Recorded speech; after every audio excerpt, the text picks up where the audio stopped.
শিক্ষা দিলেন, সেই শিক্ষা আমরা কতটা নিতে পারলাম, এটাই হলো বিষয়।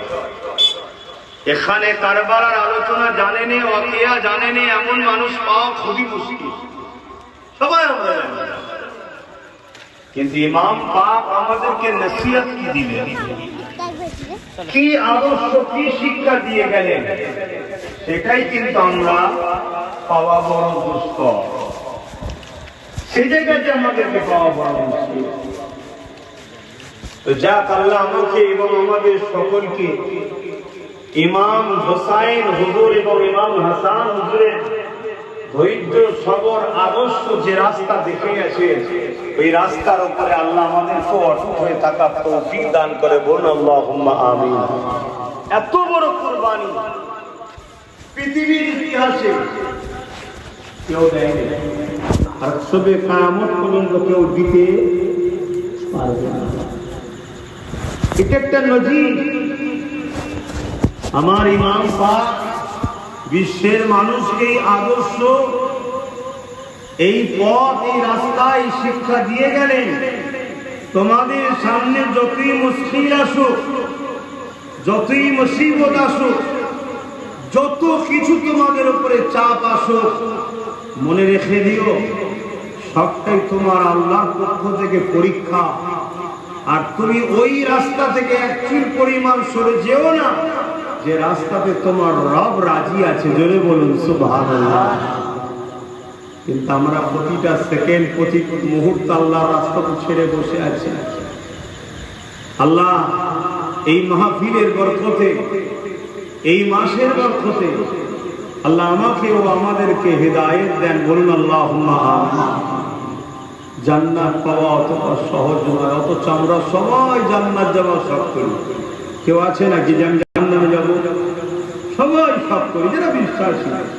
যারা বিশ্বাসী না তাদের কথা বাদ দেন, তাদের বেতনে আলোচনা করতেও আসি। ইসলাম মাননেওয়ালা মুসলিম দাবিদার প্রত্যেকে যারা বিশ্বাস করে মৃত্যু আছে, আখিরাত আছে, জান্নাত জাহান্নাম আছে, আমরা প্রত্যেকেই জান্নাতের আশা করি। অথচ জান্নাতের যুবকদের সরদার হবে ইমামে হাসান হুসাইন। এক কথাই বলতে পারি জান্নাতের প্রেসিডেন্ট। দুনিয়ায় কেউ যদি প্রেসিডেন্ট হয়, সে যেটা খুশি চায় সেটাই হয়। একে এই পদ দাও তো এই পদ, একে বরখাস্ত তো বরখাস্ত, একে এই জায়গায় দাও তো এই জায়গায়। কি হয় না হয় না, এত পাওয়ার। আল্লাহ যাকে প্রেসিডেন্টের পাওয়ার দিচ্ছে, তার পাওয়ারটা কতটা, তার পাওয়ার কতটা। আমরা যদি ইমামে হাসান হুসাইনের নকশা কদমে চলতে পারি, তাহলে ইমামে হাসান হুসাইন যখন জান্নাতি যুবকদের সরদার, প্রেসিডেন্ট যখন, আশা কি করা যায় না তিনি আমাদেরকে জান্নাতের সাথে নিয়ে যাবেন? ইনশাআল্লাহ। এই আশা রাখা যেতে পারে না, পারে না। কিন্তু আমরা যদি এজিদের রাস্তা অনুসরণ করি, তাহলে কি আমরা হোসাইন হুজুরের হতে পারবো? লড়াইটা কিসের ছিল? আজ বিশ্বজুড়ে তো নতুন করে আবার ইতিহাসকে বিকৃত করা হচ্ছে, ইমাম পাককে দোষী সাব্যস্ত করার প্ল্যান হচ্ছে। খুব সংক্ষেপ সময় ইতিহাসটা বলেছি। লড়াইটা কিসের? হযরতে মুআবিয়া হুজুর ইন্তেকালের পরে রাসূলের দেখানো সিস্টেমকে ব্রেক করে দিয়ে নিজের গায়ের জোরে খেয়াল খুশি মতো প্রতিটা উপরাষ্ট্রে পাঠিয়ে দিয়ে জনগণের দ্বারা এগিয়ে নিজের বায়াত নিতে শুরু করে দেয়।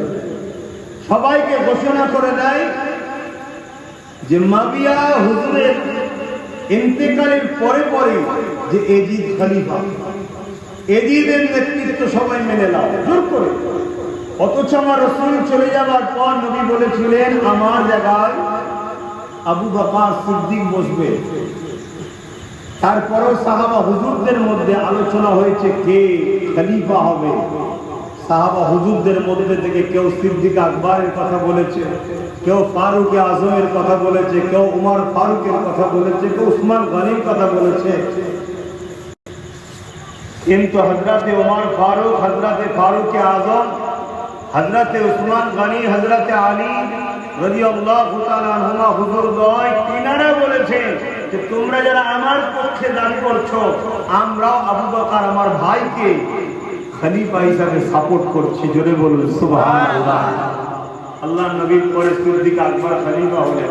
তিনি চলে যাওয়ার পর কে হবে আবার সেই সিস্টেম, সবাই মিলে বসে মাশওয়ারা করে ওমর ফারুক হুজুরের পক্ষে মানুষের রায় বেশি হলো। উনি চলে যাওয়ার পর আবার সেম সিস্টেম, হযরত ওসমান গনি হলেন। সেম সিস্টেমে হযরত মাওলানা আলী হলেন। হযরত মাওলানা আলী চলে যাওয়ার পর খলিফা কাতিল ওহী হিসাবে হযরত মুআবিয়া হুজুরকে সবাই চাইলেন, কিন্তু মুআবিয়া হুজুর চলে যাওয়ার পর এজিদ গায়ের জোর দেখালেন, রাসূলের দেখানো রাস্তাকে অ্যাভয়েড করলো, বাদ দিল, দিয়ে নিজে খেয়াল খুশি মতো করে বসে গেল। হযরতে হোসাইন হুজুর বললেন যদিও বসেছে ঠিক আছে, কিন্তু এজিদ অত্যাচারী ছিল, এজিদ সারাবি ছিল, এজিদ দুষ্টু মাইন্ডের লোক ছিল। তাই ইমাম হোসাইন পাক বললেন আমার নানা দিন হলো ন্যায়ের পক্ষে, আমার নানা দিন অন্যায়ের বিরুদ্ধে, আমার নানা দিন শারাফের বিরুদ্ধে, আমার নানা দিন নারীদের উপরে জুলুম করার বিরুদ্ধে, আমার নানা দিন যে কাজগুলোর বিরুদ্ধে। এজিদ সেই কাজের পক্ষে। আমি যদি এজিদকে সাপোর্ট করি তাহলে নানা দিনের বিরোধী করা হবে। হোসাইন নিজের ঘর থেকে সর মুবারককে জুদা করা পছন্দ করে, কিন্তু নানা দিনের বিরোধী এক কদম যাওয়াকে পছন্দ করে না। জোরে বলুন সুবহানাল্লাহ। আমরা কি কখনো ভেবেছি যে আমার নবীর দিনের বিরুদ্ধে আমি এক কদম যাব না? এই হলো মেন শুরুয়াত। এই শুরুয়াত ইমামে হোসাইন হুজুর তিনি চুপ আছে, কিন্তু এজিদ চাইলো কে আমায় বায়াত করছে না করছে সে তো প্রয়োজন আছে, কিন্তু হোসাইনের বায়াত আমাকে নিতেই হবে। কারণ হোসাইনের বায়াত যদি নিতে পারি তাহলে নবী পাকের বড় বড় সাহাবা তখন বেঁচে যিনারা ছিলেন তাদেরকেও বলতে পারবো যে তোমরা কি হোসাইন নবীর নামাজা আমার বায়াত নিয়েছে। ইমামে হোসাইন পাক নিজের হাতের হিফাজত করলেন নানা দিনের জন্য। তার জন্য তিনাকে পুরো পরিবার নিয়ে শহীদ পর্যন্ত হতে হতো। চিঠি চলে আসলো কুফা থেকে, কুফার মানুষ চিঠি লিখছে, কুফার মানুষ বড় বেওয়াফা করেছে, বড় ধোঁকা দিয়েছে। আজও কোনো মানুষ যদি ধোঁকা দেয় তাকে কুফি বললে সে রেগে যায়। অতএব কুফার মানুষ চিঠি একটার পর একটা চিঠি দিতে লেগেছে যে হযরত ইমামে হোসাইন আমরা এজিদকে মানতে চাই না, আমরা আপনার হাতে বায়াত হতে চাই। কেন আমরা হযরত আলী হুজুরের বড় ভক্ত, হযরত আলী হুজুরের বড় মান্যওয়ালা। কিন্তু সাহাবা হুজুররা বারবার ইমামে হোসাইন হুজুরকে রুকেছেন যে কুফার মানুষের উপরে ভরসা করবেন না, যারা আপনার আব্বাকেও শহীদ করেছে। হযরত আলী হুজুরের সঙ্গে ফজরের নামাজ পড়েছে, পরে হুজুরকে শহীদ করেছে নামাজিরা, এই কুফার মানুষ। হযরত ইমামে হোসাইন হুজুর সাহাবাদের কথা শুনলেন, একটার পর একটা চিঠি আসতে আসতে লাস্টে একটা চিঠি আসলো, যে চিঠিতে লেখা আছে যদি আপনি না আসেন কিয়ামতের দিনে আপনার নানার কাছে আমরা অভিযোগ দেব যে আমরা হকের পক্ষে বায়াত হতে চেয়েছিলাম, আপনার নওয়াসা হোসাইন আমাদের কাছে আসেন। ইমাম পাক ওই চিঠি দিয়ে সাহাবা হুজুরদেরকে দেখাচ্ছে, দেখুন আমাকে আর রুকা যাবে না, যেতে হবে। সাহাবা হুজুররা তখন বললেন এতই যখন যাবার আপনার ইচ্ছা জেগেছে আগে কাউকে পাঠান, কাউকে পাঠান। হযরতে মুসলিম বিন আকিল হুজুরকে পাঠালেন, সঙ্গে দুটো বাচ্চা ছিলেন, একজনের নাম মুহাম্মদ আর একজনের নাম ইব্রাহিম। ছোট্ট ছোট্ট দুটো বাচ্চা সাথে করে নিয়ে আল্লাহ নবীর বংশের তিনিও ছিলেন হযরতে মুসলিম বিন আকিল হুজুর রওনা দিলেন, কুফার জামে মসজিদে গিয়ে হাজির হলেন। কুফার জামে মসজিদে গিয়ে হাজির হয়ে যখন নামাজ পড়তে শুরু করলেন, নামাজের পর হুজুরের হাতে কোনো কোনো কিতাব আছে 10,000, 15,000, 30,000-এর উপরে মানুষ হুজুরের হাতে বায়াত করেন, হুজুরকে মেনে নিলেন। ইমামে হোসাইন হুজুরের পক্ষে তিনি বায়াত দিলেন। যখন মাগরিবের নামাজে হুজুর দাঁড়ালেন, তখন দেখলেন যে নামাজের প্রথম কাতারটা শুধু ভর্তি। নামাজ থেকে যখন সালাম ফিরালেন, নিজের দুই সাহেবজাদা ছাড়া আর কেউ না। কি হয়েছে? এজিদের পক্ষ থেকে গভর্নর চেঞ্জ করেছে, গভর্নরের দ্বারা হুঁশিয়ারি জারি করা হয়েছে এবং অর্থ তৎকালীন সময় যে আশরাফি ছিল, সোনার টাকা, সেই অর্থতে মানুষ বিক্রি হয়ে গেছে। আজও দেখা যায় প্রচুর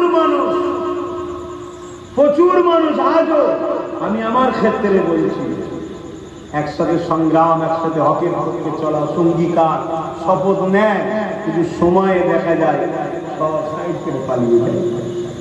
এগুলোকে বলা হয় কুফরি, ধোঁকা দেওয়া। এগুলো নিজেকে মানুষ প্রতারণা করছে, নিজের ক্ষতি করছে। কেননা যারা হকের পক্ষে চলার অঙ্গীকার নেয়, তারা কখনো পিছন দিকে তাকায় না, তারা আগেই এগিয়ে যায়। তাদের শেষ পরিণতি কি হবে তারা জানে না, তারা আল্লাহর উপরে তাওয়াক্কাল হয়ে থাকে। জোরে বলুন সুবহানাল্লাহ। হযরত ইমামে মুসলিম হুজুর বড় আফসোস করতে লেগেছে। কিসের জন্য? নিজের জানে, নিজের সন্তান দুটো না। কেন 30,000 যখন বায়াত হয়েছে, ইমাম মুসলিম হুজুর খাত লিখেছে, তখনকার সময় চিঠি, কাতের চিঠি বয়ে নিয়ে যেত, চিঠি লিখে দিয়েছে, ভাই হোসাইন হুজুর পরিস্থিতি খুব ভালো, মানুষ চাইছে আপনি আসুন, মানুষ চাইছে আসুন। চিঠি তো রওনা হয়ে গেছে।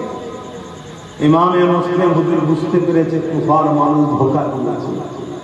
এখন তো চিঠি চলে গেছে, আমার চিঠি পাওয়ার পরে ইমাম হুজুর বাহির হয়ে যাবে, আহা নবীর নামাজা বিপদে পড়ে যাবে। এই চিন্তায় তিনি বড় ব্যথিত।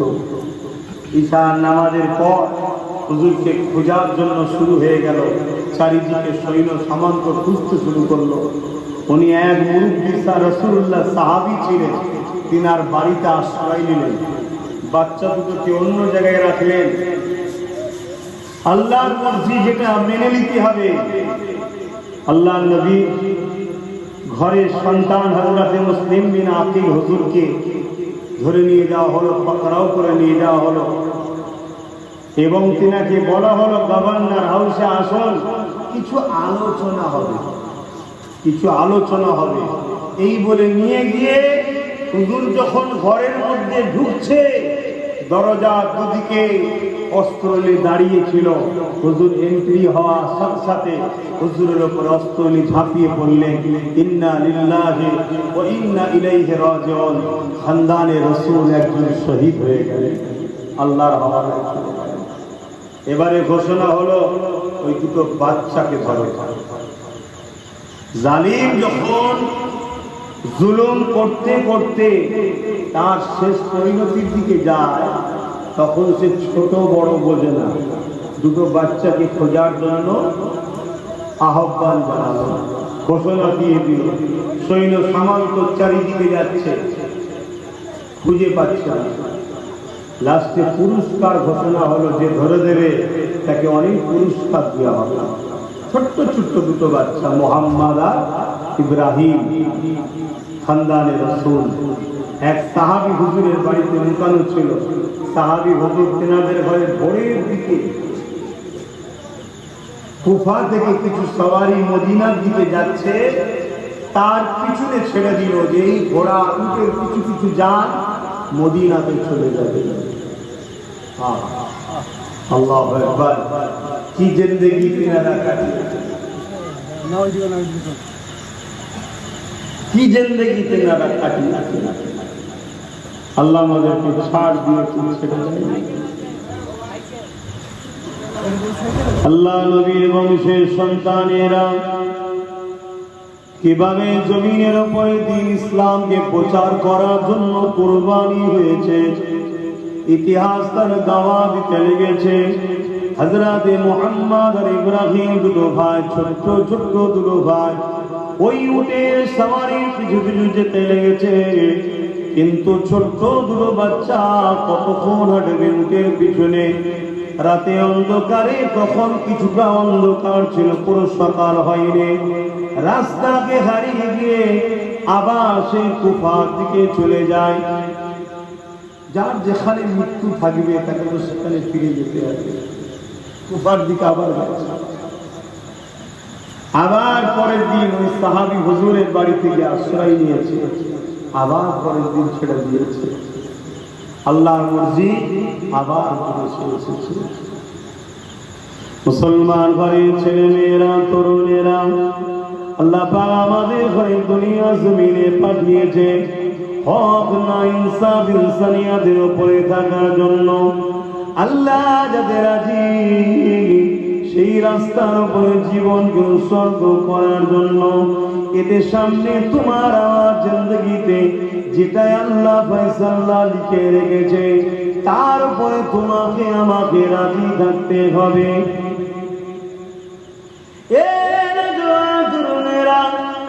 হযরত মুহাম্মদ, হযরত ইব্রাহিম দু ভাই 3 দিনের দিনেতে এমন সময় একটা খেজুরের বাগানেতে দু ভাইকে এমন করে গলা জড়াজড়ি করে কাঁদে।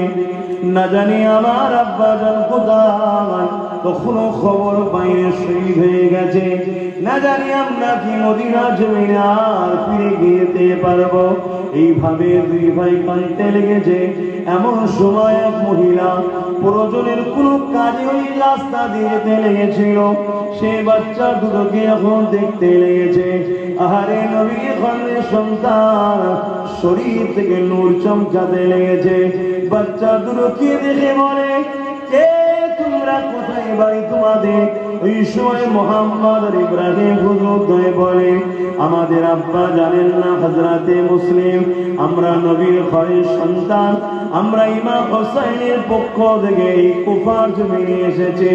বাচ্চা দুটোকে ওই মহিলা যখন এই কথা শুনেছে বুঝতে পেরে গেছে, চতুর্দিকে ঘোষণা হয়ে গেছে জিনের পক্ষ থেকে এই বাচ্চা দুটোকে খোঁজা হতে লেগেছে। যে বাচ্চা দুটোকে ধরে দেবে তাকে অনেক পুরস্কারে পুরস্কৃত করা হবে। এই জন্যই মহিলাটা যথেষ্ট নবীর প্রেম ছিল অন্তরে, রসুলকে ভালোবাসতেন, তাহলে রসুলদেরকে বড় মহব্বত করতেন। এই জন্য বাচ্চা দুটোকে গোপনে গোপনে নিয়ে যে নিজের ঘরের মধ্যে আশ্রয় দিয়েছে। নিজের ঘরে নিজে রেখে দিয়েছে। এদিকে চতুর্দিকে খুঁজে বেড়াচ্ছে সৈন্যরা। রাত হয়ে গেছে। আর স্ত্রী যিনি ছিলেন মহিলা খাতুন, তিনার স্বামী ছিল বড় জালিম এবং এজিদের লোক ছিল। তাই স্ত্রীটা মনের মধ্যে ভয় খাচ্ছে যেন স্বামী না জানতে পারে। এই সকাল সকাল কাজ মিটিয়ে নিজের একটা সন্তান ছিল তাকে খাইয়ে দাইয়ে দিয়ে বাতিকে বন্ধ করে দিয়ে পাশের ঘরে মোহাম্মদ ইব্রাহিম দুটো বাচ্চাকে শুইয়ে দিয়ে নিজে নিজের কামরা শুয়ে আছে। স্বামী এসেছে, অন্ধকার দেখে স্ত্রীকে জিজ্ঞেস করছে, তখন তার এরকম রশ্মি ছিল না। তখনকার সময়ে যে বাতি ছিল, যেগুলো বিভিন্ন মশলা দ্বারা জ্বালানো হতো, যে বাতি বন্ধ। যাক, স্ত্রী কোনো বাহানায় স্বামীকে বুঝিয়ে কোনো রকম বলেছে তুমি শুয়ে পড়ো। স্বামী শুয়ে পড়ে, স্ত্রী পাশে শুয়ে গল্প করতে লেগেছে। সংসারটা বড় অভাবে চলে। যদি বাচ্চা দুটোকে পাওয়া যেত তাহলে জীবনে ধন দৌলত দিত। ওই ধন দৌলত নিয়ে সংসারটা বড় শান্তিতে কাটত। তারাও কলেমা পড়া হয়েছে। মোবাইল রাখতে পারো, মোবাইলে ব্যস্ত, তারাও কলেমা পড়ায়। নিজের সংসারের স্বার্থে নবীর ঘরের ছেলেকে জালিমের হাতে তুলে দিতে চাইছে অর্থ লোক।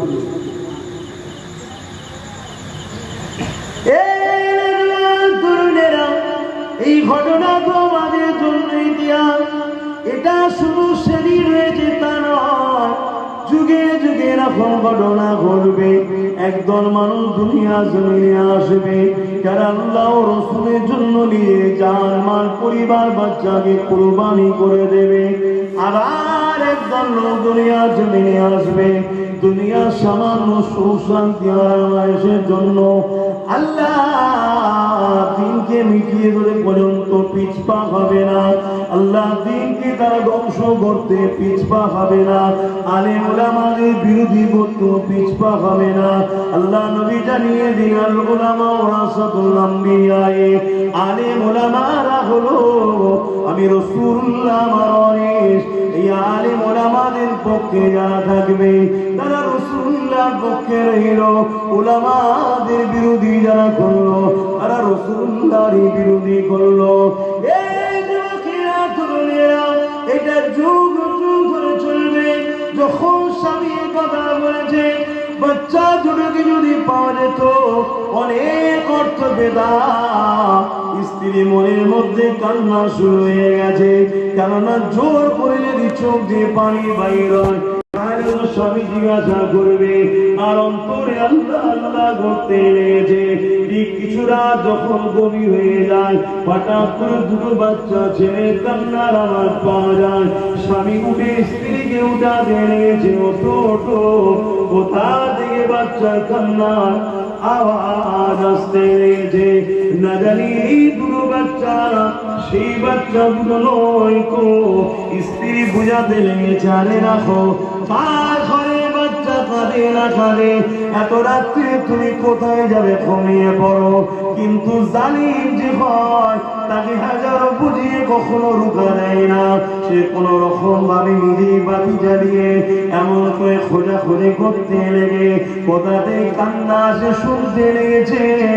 দেখছে পাশের ঘর থেকে কান্না আসে, দরজা খুলে দেখে দুই ভাই গলা জড়াজড়ি করে কাঁদে।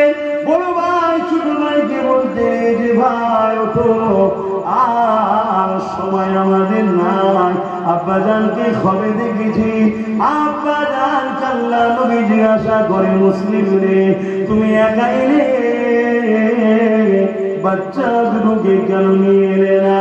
বাপ আমাদের বলতে লেগেছে ইয়া রাসূলুল্লাহ হাবিবাল্লাহ খুব তাড়াতাড়ি তারা ফিরে আসবে, খুব তাড়াতাড়ি তারা চলে আসবে। বাইরে খুব তাড়াতাড়ি বুঝতে পেরে গেছি আমার আব্বা শহীদ হয়ে গেছে আর আমাদেরও সময় খুব সংক্ষেপ, এই জমিন থেকে চলে যেতে হবে। এভাবে দু ভাই বলছার জড়াজড়ি করে কাঁদছে। আরে জালিম দেখে বড় আনন্দ করছে, আরে তোমাদেরকে তো সারাদিন খুঁজে বেড়াচ্ছিলাম, তোমরা আমার ঘরে। স্ত্রী ছুটে এসে বাধা দিয়েছে, দেখো এই কাজ করে না, যে মুখে কলেমা পড়ো সেই নবীর বংশের বাচ্চাকে তুমি জালিমের হাতে তুলে দিও না। কিয়ামতের দিন নবীর শাফাত কোন মুখে নেবে?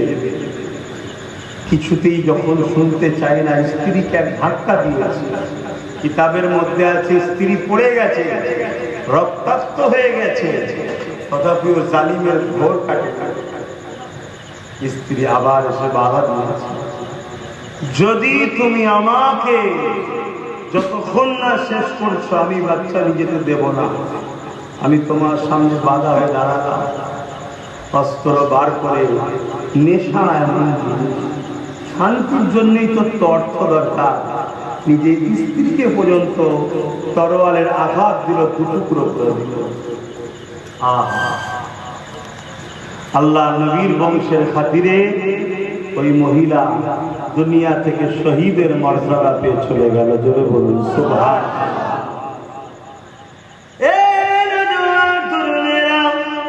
অন্যায় করতে করতে দিন যখন মরে যায় মানুষ তখন আপনজনকেও ভুলে যায়।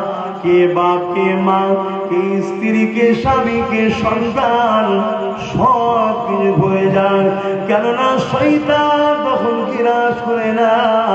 আল্লাহ নবী জানিয়ে দিলেন, প্রতিটা মানুষের পায়ের স্তরে 2 আঙ্গুল নিচে একটা গোস্তের টুকরা আছে, যাকে বলা হয় কলব।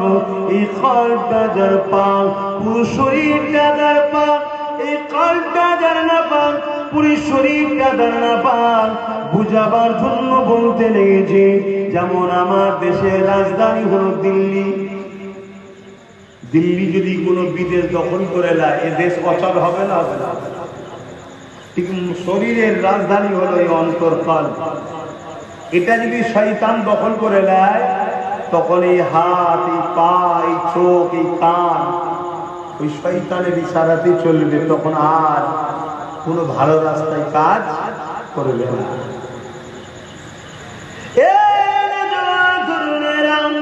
এই জন্যই আল্লাহর আমাদেরকে শিখিয়েছেন এবং কোরআনে আল্লাহ জানিয়েছেন, উযকুরুল্লাহ যিকরান কাসীরা, বেশি বেশি করে আল্লাহ পাকে জিকির করো। কারণ আল্লাহ নামের জিকির যখন এই কলবে তুমি আঘাত দেবে, এখান থেকে শয়তান তখন চলে যাবে, এই অন্তরটা তোমার পরিষ্কার হয়ে যাবে। তখন তোমার দুনিয়ার লোভ লালসা কেটে যাবে, অন্যায় করতে তোমার ইচ্ছা যাবে না, ভালো কাজ করতে তোমাকে মন যাবে, আল্লাহ রাসূলের ত্যাগ করতে তোমাকে তখন মন যাবে। এই জন্য জানিয়ে দিই, এই যুবকেরা আমাদের উচিত বেশি বেশি করে আল্লাহ নামের জিকির করা।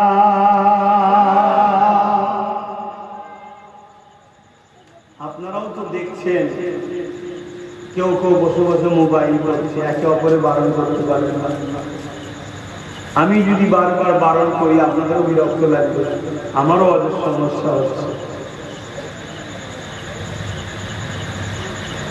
ওই যে মিস্ত্রিটার পাশে বসে দিয়েছে একটা মোবাইল করছে, মিস্ত্রি দেখছে, তারপর বারণ করছে।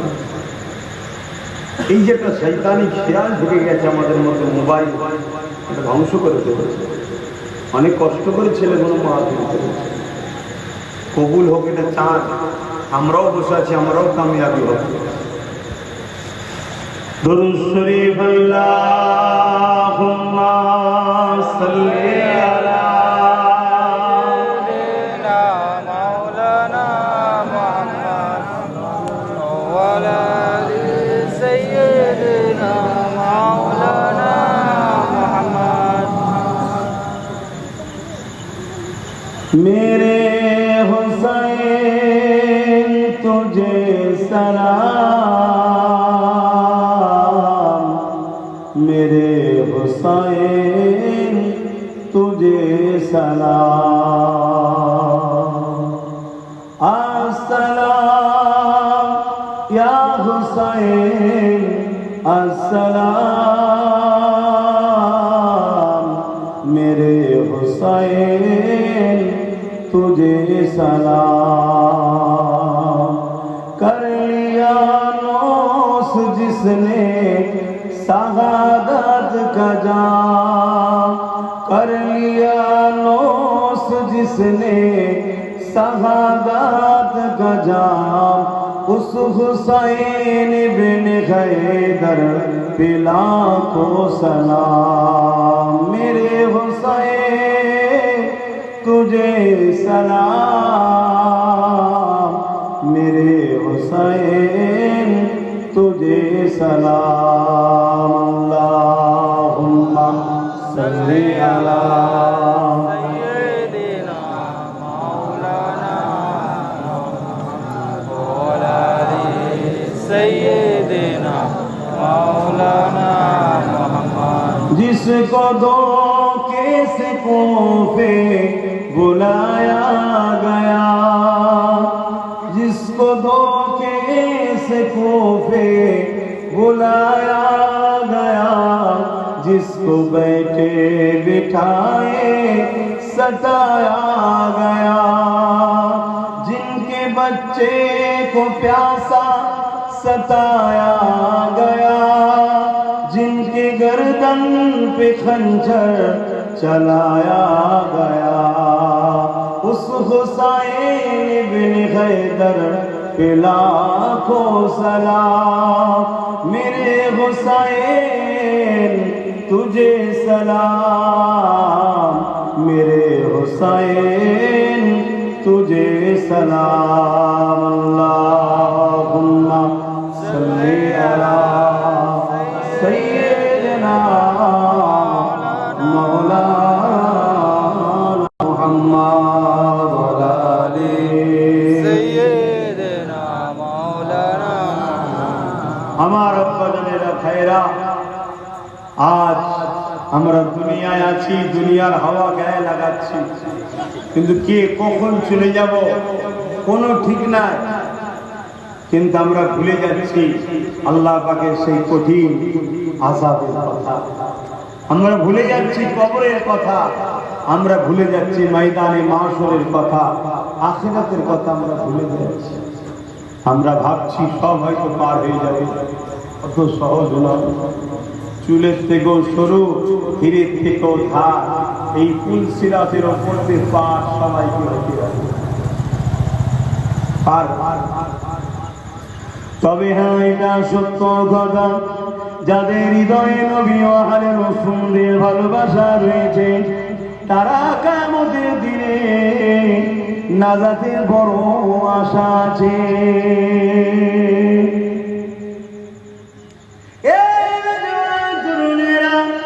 কারণ আল্লাহ নবীর সাহাবী হযরত আলী রাদিয়াল্লাহু তাআলা থেকে রওয়ায়াত রয়েছে, আল্লাহ নবীকে একদিন জিজ্ঞাসা করেছিল, ইয়া রাসূলুল্লাহ হাবিবাল্লাহ, কিয়ামতটা কেমন হবে? আল্লাহ নবী জানালেন, যেদিন বাপ ছেলে হবে না, ছেলে বাপের হবে না, মা মেয়ের হবে না, মেয়ে মায়ের হবে না, এক কথায় কেউ কাউকে চিনো পরিচয় দিতে চাইবে না, সবাই নফসি নফসি করতে লাগবে। হাত্তা কে আদম সাবিউল্লাহ নফসি নফসি বলবে, মুসা কালিমুল্লাহ নফসি নফসি বলবে, ঈসা রূহুল্লাহ নফসি নফসি বলবে।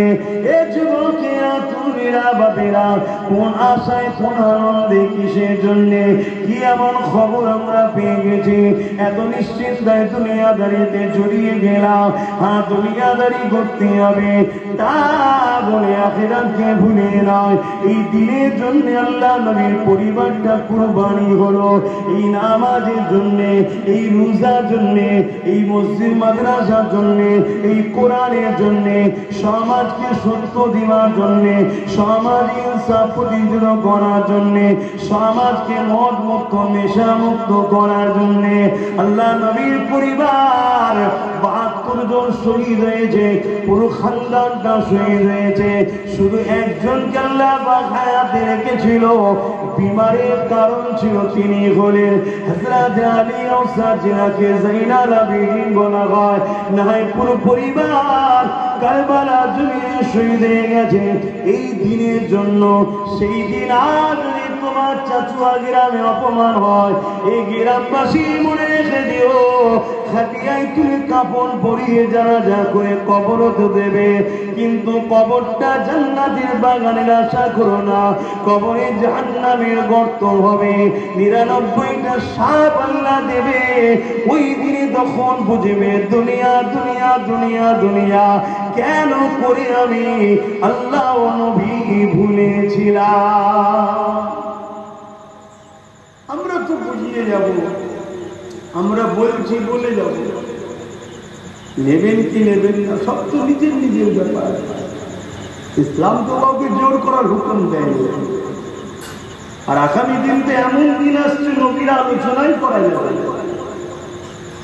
সেদিন বেশি দিন নয়, যেদিন বদরে আলোচনা করবে যে উলামাকে অ্যারেস্ট করা হবে। সেদিন বেশি দিন নয়, যেদিন ওহুদের আলোচনা করবে, যে ওটা কি বলে ওহুদের যুদ্ধের আলোচনা যে করবে তাকে অ্যারেস্ট করা হবে। সেদিন বেশি দিন নয়, যেদিন কারবালার আলোচনা করবে অ্যারেস্ট করা হবে। সেদিন আর বেশি দিন না। কারণটা কি? আমাদের গাফলতির জন্য, আমাদের গাফলতি। কারণ এসব আলোচনাতে ঈমান মজবুত হয়, এসব আলোচনায় যুবকদের মধ্যে একটা প্রতিভা আছে আল্লাহর রাহে কুরবান হওয়া। তাই এই আলোচনা হতে দিও, আগামী দিন হবে না। আমাদের কর্ম দেশে বা আমাদের দেশে আল্লাহ কৈফিয়ত নেবে না। আব্বাস সিদ্দিকী, তোমার বাপ দিনের খেদমত করে তোমার পর্যন্ত পৌঁছেছিল, তুমি কি করেছো বলো? আমার দাদু আমার বাপ দাদা পর্যন্ত পৌঁছে দিয়েছে, তোমরা কি করেছো বলো? তো মুরব্বীরা আপনাদের দর পর্যন্ত ইসলামকে পৌঁছে দিয়ে যাচ্ছে, আপনারা কি করছেন জিজ্ঞেস করা হবে না? হবে। আজকে মসজিদগুলো দেখুন তো কি অবস্থা, দেখলে কান্না পায়, মায়া লাগে। অথচ গ্রামে যদি একটা করে লোক মসজিদে আসে, জায়গা হবে না, মসজিদ তারা ডবল করতে হবে। বুকে হাত দিয়ে বলুন, মসজিদ বিরাট হয়েছে না? কোনো কারণে কাজে ছিলেন, ফাঁকি ছিলেন, অসুস্থ রয়েছেন, আসতে পারেন না, আলাদা কথা।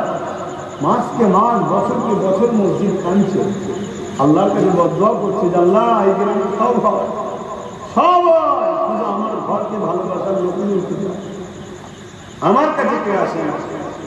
হায় হায় হায়।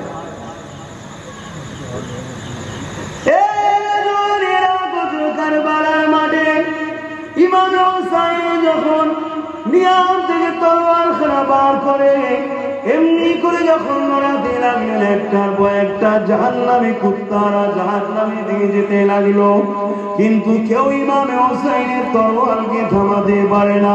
হুজুর আমার ঘোড়ার পিঠে সবার খেয়ে আগিয়ে যেতে লেগেছে। এখানে আর একটা কথা বলে যায়, এক হোসেনের জন্য 22,000 সৈন্য এসেছিল, একটা হোসেনের জন্য। কটা? একজনের জন্য কত? 22,000। কেন ভাই? কেন?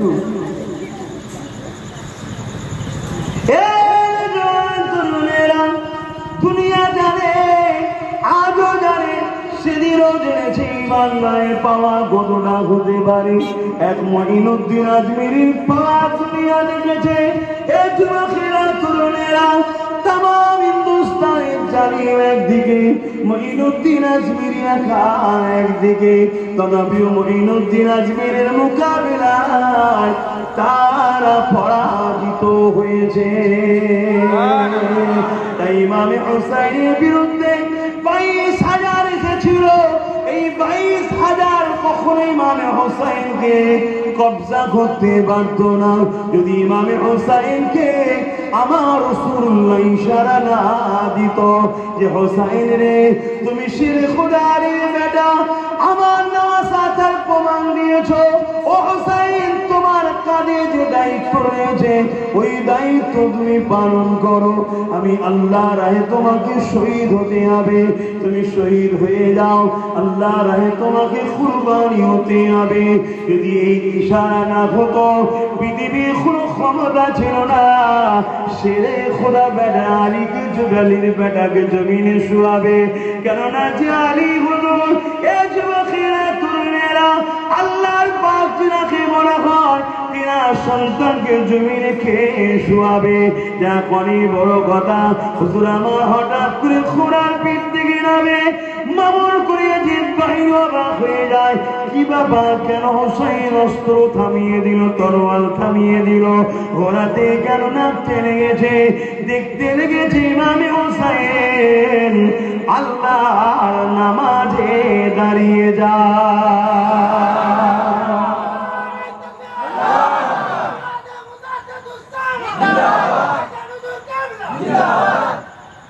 ওই ময়দানেও হুজুর নামাজ ছাড়ে না। আর আমরা সবাই হোসেন হুজুরের সাথে জান্নাতে হুজুরের কাছে যাব। জান্নাতি যুবকদের সর্দার, সর্দার না ইশারা দিলে কিছু হয়। দুনিয়ায় যে প্রেসিডেন্ট হয়, তার বিনা ইশারায় কেউ কোনো জায়গায় চান্স পায়? তো হুজুর যদি ইশারা না দেয়, কেউ চান্স পাবে? আর সেই মাকামটা হুজুরকে কে দিয়েছে? বেশাক আল্লাহ দিয়েছে, এতে কোনো সন্দেহ নাই। তার আজকে বলুন, হুজুর ওই ময়দানে তো নামাজ ছাড়েনি, আর আমাদের কি দরকার সে গ্রামগুলোতে? বলুন, কষ্ট নিচ্ছে যুবকগুলো। বলেন, আল্লাহ নামাজ আদায় করে, কাজ করে না, নামাজ আদায় করে। যাক, আমি সময় দিয়ে খেয়াল করছি, আমি ওই দিকে ফিরে আসছি। হযরতে মুহাম্মদ ইব্রাহিম হুজুরের কথা দুটো একটু বলি। ওই 2 বাচ্চা হুজুর দয় এভাবে কাঁদছে। স্ত্রী বাড়াল দিতে গেছে, এক তরবারের আঘাত দিয়ে জালিম স্ত্রীকে 2 টুকরো করে দিয়েছে। নেশা, অর্থ, অর্থ নেশা। কি করে মানুষ অর্থ কি জানি, এত নেশা। সেই জায়গায় হুজুর আমার দু ভাই তখন বলতে লেগেছে, শোনেন, আপনার যত অর্থের প্রয়োজন আমাদেরকে মদিনায় নিয়ে চলুন। মদিনার আমার নবীর ভালোবাসার মানুষরা সব আপনাদের ঝুলিতে ঢেলে দেবে, কিন্তু জালিমের হাতে আমাদেরকে তুলে দেবেন না, আমাদেরকে মদিনায় নিয়ে চলবে। কিন্তু জালিম কিছুতেই শোনে না। আগিয়ে যখন আসতে লেগেছে, ওই জালিমের যে ছোট্ট নিজের সন্তান ছিল, সন্তান এসে দাঁড়িয়ে গেছে। আব্বা দাঁড়িয়ে বাচ্চাগুলোকে ধরার আগে নিজের সন্তানকে ধরুন, নিজের সন্তানকে আগে আপনি রক্ষা কতল করুন, নিজের সন্তানকে আপনি আগে মেরে ফেলুন। যতক্ষণ আমি রয়েছি এই বাচ্চাগুলোকে নিয়ে যেতে আপনাকে বাধা দেবো। নিজের সন্তানের উপরে আঘাত করে আগে দেখুন, তবে পরে সন্তানকে আঘাত করবেন। এ যুবকেরা, তরুণেরা, জালিরা তো অন্যায় করে করে এত অন্যায় নেশাতে পড়ে যায়, তরোয়ারের আঘাত দিয়ে নিজের সন্তানের ধরে কল্যাণ আলাদা করে দেয়। একদিকে কল্যাণ পড়ে থেকে আর একদিকে ধর পড়ে থাকে। ইমামে মুহাম্মদ আর ইব্রাহিম হুজুর বুঝতে পেরেছে এই জালিমের কাছে কোনো আশা করে লাভ হবে না। নিজের বাচ্চাকে ছাড়ে না, সে কখনো ছাড়বে? হুজুর ধরলে হুজুরকে রাত পোয়াবার অপেক্ষা করলে, রাত শেষ হবার অপেক্ষা করলে, সকাল হলো। আর এখান থেকে তো আলোচনা করাটাও বড় কষ্টের ব্যাপার। এরপরে আলোচনাটা করতে পারাও বড় কষ্টের ব্যাপার। দুই ভাইকে নিয়ে গিয়ে এক নদীর ধারে নিয়ে গেল। দু ভাই তখন বলতে লেগেছে, আপনারা আমাকে নদীর ধারে নিয়ে আসছেন কেন? যদি অর্থেরই প্রয়োজন হয়, বাদশার কাছে নিয়ে চলুন, জালিমের কাছে নিয়ে চলুন, তার হাতে আমাকে সমর্পণ করুন, সে অর্থ দেবে। জালিম বলতে লেগেছে, না, তুমি যদি নিয়ে যেতে গিয়ে ফসকে যাও, অর্থ পাবো না, তাই তোমরা দু ভাইকে আমি শহীদ করব। আমার ভাষায় শহীদ বলছি, তার ভাষায় কতল করব। তোমাদের মাথা মুবারক, আমার ভাষায় তার মাথা, ভাষাতে মাথা, আমি নিয়ে গিয়ে রাজ দরবারে হাজির করব। তার চোখের সামনে ছোট ভাই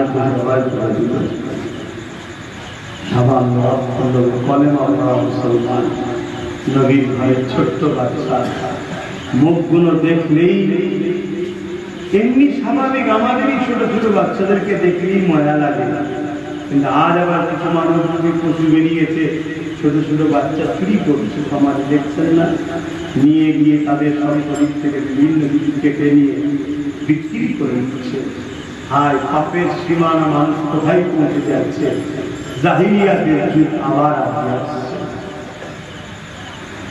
হযরতে মুহাম্মদ আর ইব্রাহিম দু ভাইকে একের পর এক এইভাবে শহীদ করে দিল। মাথা দুটোকে নিয়ে একটা কাপড়ে দিয়ে বাঁধলো, আর দেহ দুটোকে পানিতে ভাসিয়ে দিল। এই যুবকেরা, তরুণেরা, তারিখ কমান্ডার ওই পানিতে ভাসতে ভাসতে দু ভাই এক জায়গায় হয়ে যায়। দুজনে গলায় জড়াজড়ি করতে লেগেছে, কিন্তু মাথা দুটোকে রুমালে করে নিয়ে রাজ দরবারে রাজি হয়ে যায়। এ যুবকেরা, তরুণেরা, বাপেরা, আমি যেটা বুঝাতে চাইছি, এই জমিনের উপরে ইনসাফকে কায়েম করার জন্য, ন্যায়কে কায়েম করার জন্য নবী বংশের বাচ্চা বাচ্চা বাচ্চা বাচ্চারাও শহীদ হয়ে গেছে। এমনকি 6 মাসের বাচ্চা আলী আসগার তিনার নাম কারবালা জমিনে তিনি পানির পিপাসা লেগেছে। হযরত ইমামে হুসাইন হুজুরের কলিজার টুকরা ছিল, তিনাকে যখন করে করে নিয়ে পানি পান করতে নিয়ে যায়, এমন করে নদীকে তারা ঘিরে রেখেছিল, ফোরাত নদীকে তারা ঘিরে রেখে দিয়েছিল। এই সময় বলতে লেগেছে, আমি হুসাইন পানি পান করবো না, কমসে কম আমার এই ছোট্ট 6 মাসের বাচ্চাকে পানি পান করাও। কেননা 22,000 সৈন্য জানে হোসেন যদি পানি পান করে নেয় এর মোকাবেলায় আমরা পারবো না। একে ভুকা রাখো, শুকিয়ে রাখো, 3 দিন শুকিয়ে ভুকা রাখার পরও ইমাম হোসেন হুজুরের মোকাবেলায় তারা কিন্তু লড়াইতে পারছিল না। আমার রাসূলের ইশারা যদি না হতো এই জমিন আজ ইতিহাস বুঝে যেত। যাক আমি যেটা বলতে চাইছি, এই 6 মাসের বাচ্চা আলী আসগরকে নিয়ে যখন ইমাম হোসেন পানি পান করাতে নিয়ে গেল, দূর থেকে একটা তীর এসে এই শাখি মুবারকে লেগে যায়, ফুলপুরের এদিক থেকে এদিকে চলে যায়। ছোট বাচ্চা হোসেনের রক্ত ইমাম হোসেন হুজুরের দাড়ি গায়ে মুবারকে পড়ে যায়। এ যুবকেরা, আল্লাহ ছাড়বে না। ইসলামের যদি উপকার করতে না পারে ক্ষতি করে ফেলবেন না, আর ক্ষতির কারণদেরকে সাথ দিতে যাবেন না। মনে রাখবেন এই জমিন আমার আপনার জন্য বড় পরীক্ষার জায়গা। আল্লাহ কাউকে ধনী করে পরীক্ষা নাই, কাউকে ক্ষুধার্ত করে পরীক্ষা নাই, কাউকে বিমার দিয়ে পরীক্ষা নাই, কাউকে শক্তিশালী করে পরীক্ষা নাই, কাউকে ক্ষমতার আসনে বসে পরীক্ষা নাই, কাউকে পরাজিত করে পরীক্ষা নাই। সব কিছু আল্লাহর পরীক্ষা। কাউকে সন্তান দিয়ে পরীক্ষা নাই, কারো সন্তানকে বিমার দিয়ে আল্লাহ পরীক্ষা নাই, কারো আমার সন্তানকে কেড়ে নিয়ে আল্লাহ পরীক্ষা নাই। ইমাম হোসেন হুজুরে কোলে করে বাচ্চাকে নিয়ে আসে, আসমানের দিকে মুখটা তুলে বলে, আল্লাহ ইসমাইলকে জবাই করতে ইব্রাহিম নিয়ে গিয়েছিল, কিন্তু জবাই করতে পারেনি। কিন্তু আমি হোসেন 6 মাসের বাচ্চা আপনার রাস্তায় কুরবানি করে দিলাম। আরো জোরে বলুন সুবহান। এই যুবকেরা, তরুণেরা, তাবুকে যখন নিয়ে আসতে লাগে, পিরানের স্ত্রী ইমাম হোসেন পাককে বলে বাচ্চাকে পানি পান করিয়েছে।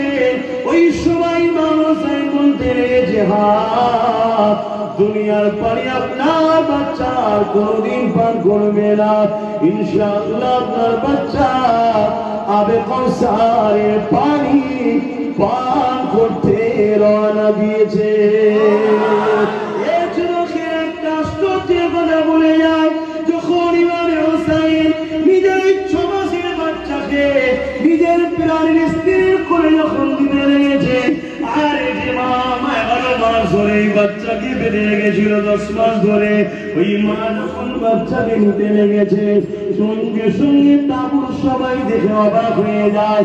ইমাম হোসেনের খলিফা টুকরা আলী আসগর ছোট্ট বাচ্চা ডান হাতের কখনো মুঠা করে আর কখনো খোলে, মুঠো করে আর খোলে, মুঠো করে খোলে। এই দুনিয়ার মানুষ কি সাড়া দিয়েছিল, কিতাব সাক্ষী দেয়, ওই বাচ্চা আলী আসগর জানিয়ে দিল, আমাকে অস্ত্র দাও, নানা দিনের জন্য জালিমের বিরুদ্ধে আমিও লড়ব। আরো জোরে বলুন সুবহান।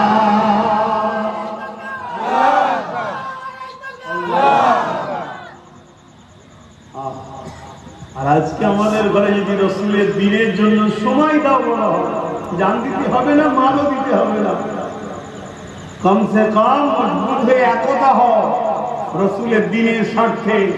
আজকে সোশ্যাল মিডিয়া খোলো, মসজিদগুলো কিভাবে ভাঙছে দেখো, বললি তারপর দিকে খারাপ হয়ে যাবে। এইসব কথা বলার কি দরকার? হ্যাঁ আমার ঘর তো ঠিক আছে, মসজিদ যাচ্ছে যাকে না, কিভাবে ভাঙছে দেখো। একদল মানব রূপী পশু আজকে আমার খোদার ঘরকে কিভাবে শহীদ করেছে। হ্যাঁ এটা আল্লাহর পরীক্ষা। আল্লাহ তার ঘরের হেফাজতের জন্য তিনি যথেষ্ট। কেউ একজন একটা হাতুড়ি মেরেছিল, তার দ্বারা 100 মসজিদ আল্লাহ করিয়ে দিয়েছে। জোরে বলুন সুবহানাল্লাহ। তিনি যথেষ্ট দিনের ঘরের জন্য, কিন্তু আমাদেরকে আল্লাহ বুঝিয়ে দিচ্ছে, তোমার আমার পরীক্ষা আল্লাহ নিচ্ছে। তোর চোখের সামনে আমার ঘর উজ্জীতি হলো, তুই আমার ঘরের জন্য একটু মুখ খুললি না, একটু একতা হলি না, একটু কিছু বললি না। আজকে তুই আমার কাছে জান্নাতের আশা করছিস কেন? যা জাহান্নামে যা।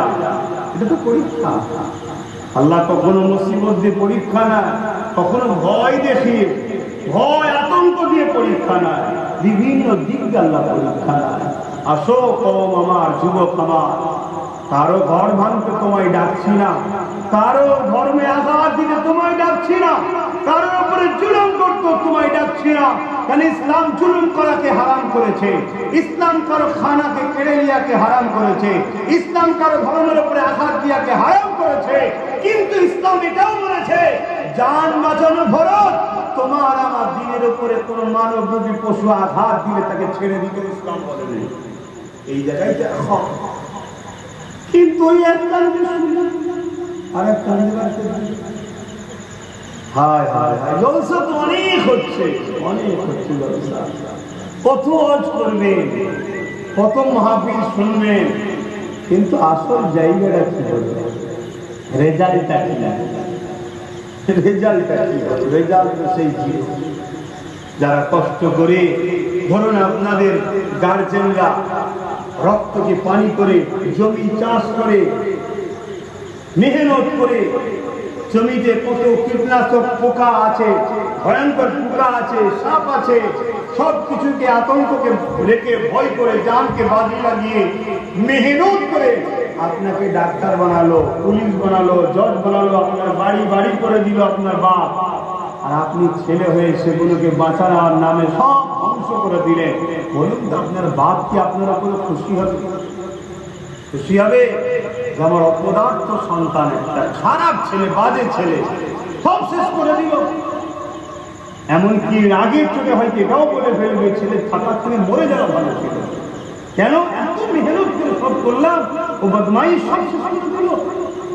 আজকে বলুন, সামান্য গাড়ি বাড়ি জমি জায়গা শেষ করে ফেললে বাপের মুখ দিয়ে কথা বেরো? হ্যাঁ, ইসলাম কত কষ্ট করে ইমামে হাসান হোসাইন আমাদের কাছে পৌঁছে দিয়েছে। হক পৌঁছেছে, ইনসাফ পৌঁছেছে, ইনসানিয়ত পৌঁছেছে, অধিকার পৌঁছেছে, গরিবের সম্মান মর্যাদা, বিধবার মর্যাদা পৌঁছেছে। আজকে সেই দিনকে যদি আমরা নিজে হাতে করে ধ্বংস করে দিই, আল্লাহর কাছে সবার সাথে হবে না। আসুন পরিবর্তন হয়, কথায় কথা বেড়ে যাচ্ছে। আপনাদের অসুবিধা হচ্ছে না তো? কেননা খাটাখাটি মানুষ, সব মেহনতের মানুষ, আর দিনকে দিন মানুষ মেহনত করে যাচ্ছে, তারপরও তার প্রকৃত মূল্য পাচ্ছে না। আর মানুষের ইনকামের থেকে এখন খরচ বেশি, কেন জিনিসপত্রের এত দাম বেড়ে যাচ্ছে বলার মতো নয়। এবারে যদি বলেন হুজুর কোন বিষয় আপনি বললেন কেন, দেখুন এই বিষয় বলাটা, এই বিষয়ে ভাবাটাও নাম ইসলাম, এটাও ইসলাম। মানুষের কষ্টের দুঃখের কথা, সমস্যা সমাধানের রাস্তা দেখানোর নামও ইসলাম। কিন্তু দুঃখের বিষয় আমরা মনে করি কিছু কথাকে শুধু মনে করি ইসলাম না, একটা কমপ্লিট জীবন ব্যবস্থার নাম ইসলাম। জোরে বলুন সুবহানাল্লাহ। তো যাক, আমি আর বাড়াতেও চাইছি না, কেন আমিও কয়েকটা দিন ধরে জলসা সব বাদ দিচ্ছি। কাছের বলে সেদিন ওখানে একটা একটু হাজিরি দিয়েছিলাম, এটাও আমার কাছের বলে আসলাম। বিশেষ কারণে, একটু অসুস্থর কারণে ডাক্তারি মানা আছে, রেস্টে থাকতে বলেছে, তারপরেও কাছে বলে আসলাম। আর চাচুয়ার মানুষের সঙ্গে তো আমার একটা গভীর সম্পর্ক হয়ে গেছে, কেন সবাই আপনারা জানেন আপনাদের চাচুয়ার কম বেশি এলাকার মানুষ এই নলেজ সিটির পাশে সবাই দাঁড়িয়ে আছে। তো সেই জায়গাতে ভাইয়েরাও আমাকে ভালোবাসে, যুবকরা কম বেশি যতগুলোই জলসা হয় প্রায় তো আসা হয়েছে। তো কিছু কথা বললাম, বলার উদ্দেশ্য একটাই যে তারা নিজেদের জান পর্যন্ত বাজি লাগিয়েছে হকের জন্য, ন্যায়ের জন্য, ইনসাফের জন্য, যাতে করে আমার নানার উম্মতরা ইনসাফ কি জিনিস পায়, দ্বীন কি জিনিস পায়, মসজিদ পায়, কোরআন পায়। আজকে বলুন তো, সেদিন যদি ইমাম হোসাইন পাক চুপ করে যেতেন, পরিবার চুপ করে যেতেন, তাহলে আজকে আমরা কি কোরআন পেতাম, মসজিদ পেতাম, দ্বীন পেতাম? থাকতো না দুনিয়া। কিন্তু তিনাদের উসিলা করে আল্লাহ আমাদেরকে দ্বীন পেয়েছে। তাই তো গরিবে নওয়াজ বলছেন, হোসাইন দ্বীন ইসলাম ইমাম হোসাইনের দ্বারা আল্লাহ হিফাজত করেছে। জোরে বলুন সুবহানাল্লাহ। আসুন আমরা দয়াল নবীর উপরে একটু সালাত ও সালাম পাঠ করি। নবী سلام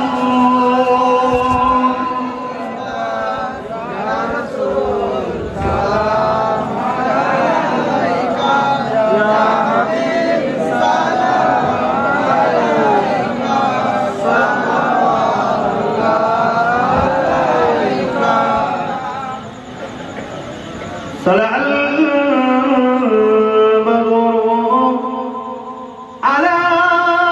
علينا من ثنيات الوداع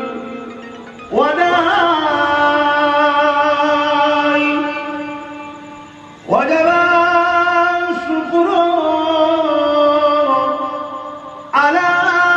علينا ما دنا لله أحداي يا نبي سلام يا رسول سلام عليك يا حبيب سلام عليك صلوات الله عليك يا نبي نامو او پیارا یا رسول نامو او پیارا عرش بر عقل پکارا سچ پیغمبر آپ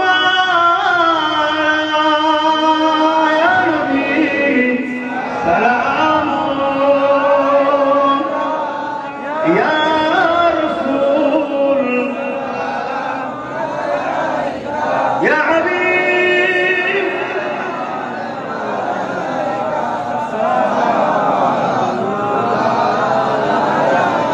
يا نبي مدينة خوجه সব কিছু পারে ইন্তখিদ মুদির লাশ কবরে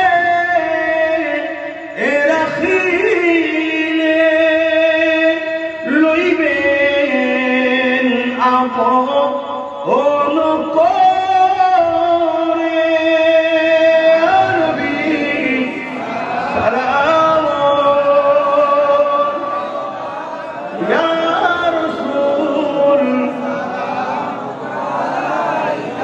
يا حبيب